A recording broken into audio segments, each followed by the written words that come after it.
ምን ያህል ሸክም እንደሆንክብሽ በጣም አውቃለሁ። በፍጹም ሸክም አልሆንክብኝም። እኔ በሆን ግን ማንንም መታገስ አልችልም። እኔ እንጃ፣ ያ ትዕግስት ገና አልተፈተነም። አልቅሰሻል? አረ በጭራሽ አላለቀስኩም። ደስታ ምን እንደሆነ አላውቅም። ህይወቴ ትርጉም ኖሮት ስለማያውቅ የምኖረውን በስሜት ብቻ ነበር። ምናልባት ስስቅ ልታይኝ ትችያለሽ። የምስቀው ግን ወድጄው ሳይሆን በንዴት የበገነውን ቆሽቴን ለመሸፈን ብዬ ነው። ሳታምንበት ትስቃለህ? ሳላምንበትም እኖራለሁ። ታዲያ አሁን ለምን አቆየኝ? እንደነገርኩሽ ደስታን አላውቅ ይሆናል እንጂ ሀዘን ምን እንደሆነ ጠንቅቄ ያውቃለሁ። እርግማኑን ማን እንደዘራብኝ ባላውቅም ራሴን ማወቅ።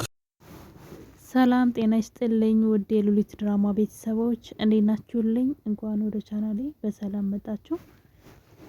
ትንሿ ሙሽራ ሉሊት እንግዲህ ከዛ ሁሉ ፈተና ካመለጠች በኋላ አሁን ላይ ደግሞ ለትልቅ እድል እየታጨች ትገኛለች።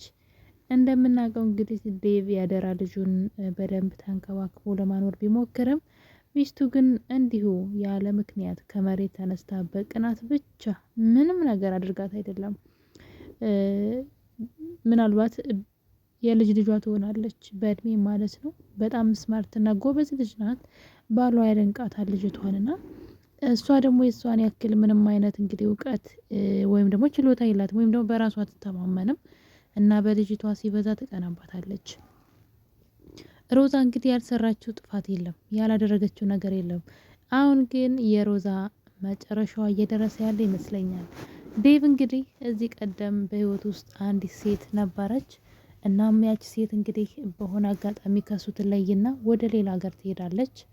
እናም ከዛ በኋላ ሮዛ ደግሞ ባለቤቷ ማለት ነው ባንቴሮ ለ7 አመት ሲታሰር በትዳር ላይ ትዳር ነበር የመሰረተችው ከሱ ጋር እና እንግዲህ በመጨረሻም የዴቭ የድሮ ፍቅረኛው መታለች ከሄደችበት ሀገር።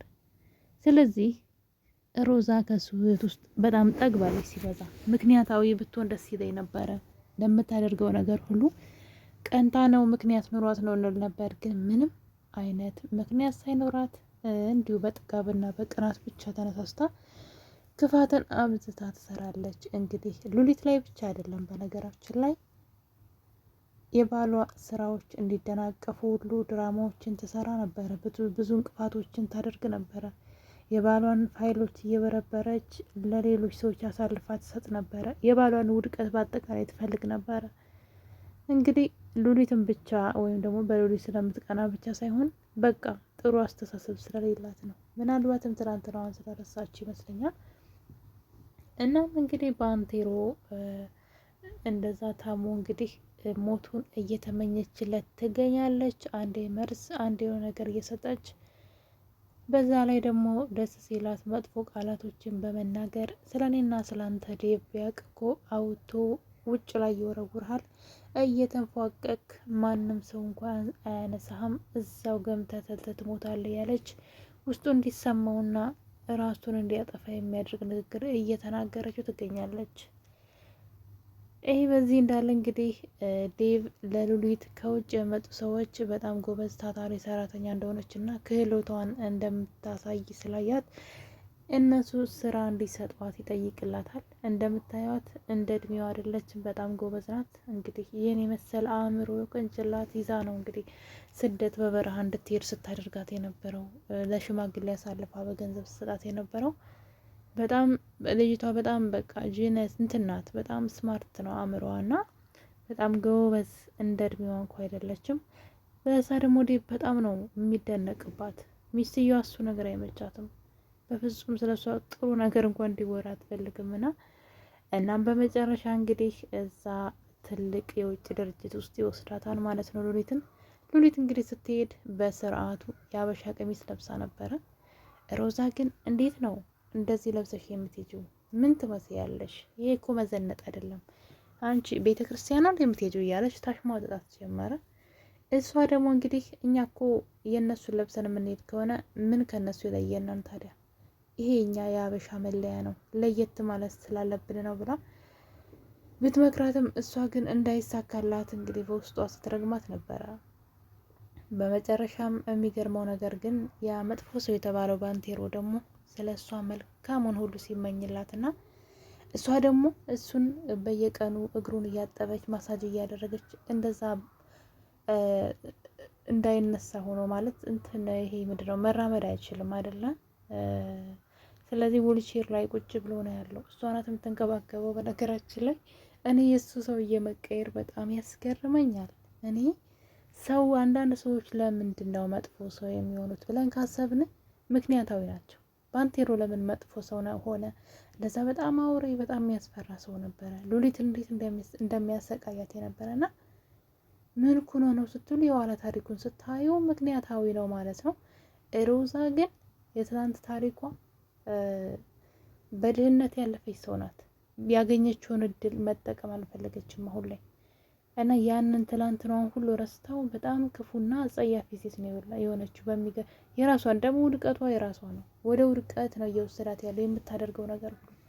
እንግዲህ ከሉሊት አልፎ እየገዛ ባሏን ስራዎች ሁሉ ስታበላሽ እናያታለን። ባንቴሮን የድሮ ባሏን ደግሞ አሁን ታሞ ካለበት እያሰቃየችው ትገኛለች በመጥፎ ቃላቶች። መቼም ተነስቶ ምንም አያደርገኝም ፓራላይዝ ሆኗን ብላ ታስባለች ና ነገር ግን ሰውየው ሳይድን አይቀርም።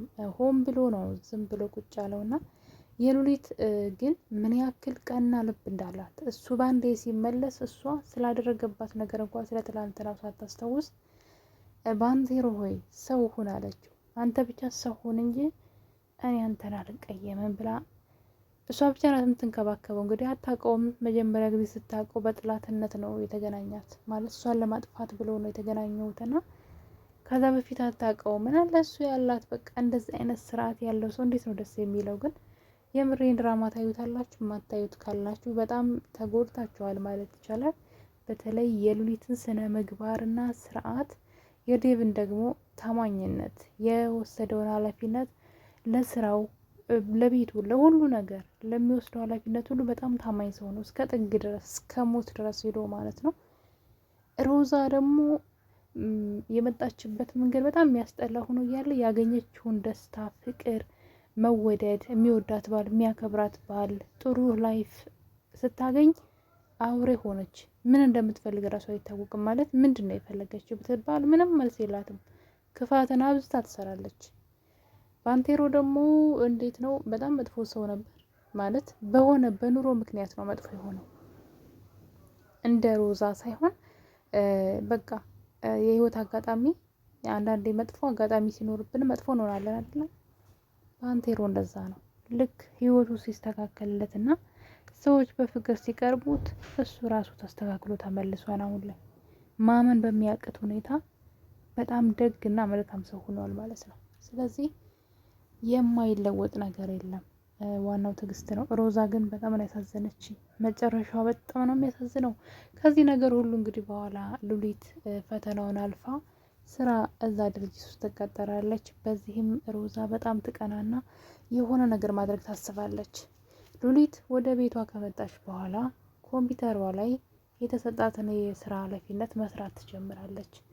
እናም እንደምታዩት እንደዚህ ጉብጥ ብላ መኝታ ቤቷ ውስጥ ቁጭ ብላ እየሰራች እያለ ሮዛ ትመጣና ከኋላ ታያታለች።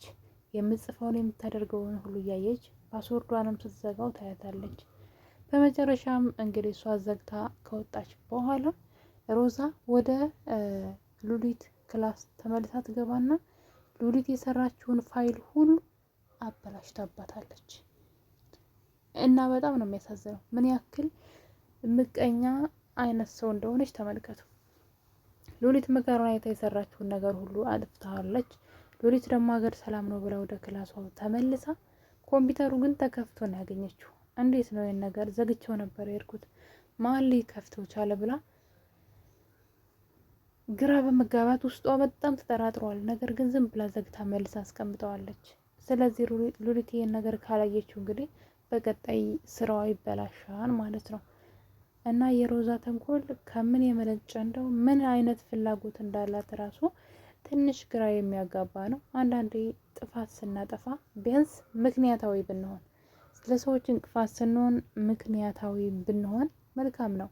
እንደው ከመሬት ተነስተን ብቻ ክፉ መሆን ያው መጨረሻው ራሳችንን ነው የሚጎዳው፣ ራሳችንን ነው እዛ ጉድጓድ ውስጥ የሚከተና እና እንግዲህ ሉሊትስ ድጋሜ ላፕቶፑን ከፍታ ቼክ ታደርገው ይሆን ወይስ እንደዚሁ ስራ ጨርሻለሁ ብላ ይዛው ትሄድ ይሆን? በቀጣይ የምናይ ይሆናል። እስከዛው ድረስ ቸር ቆይልኝ።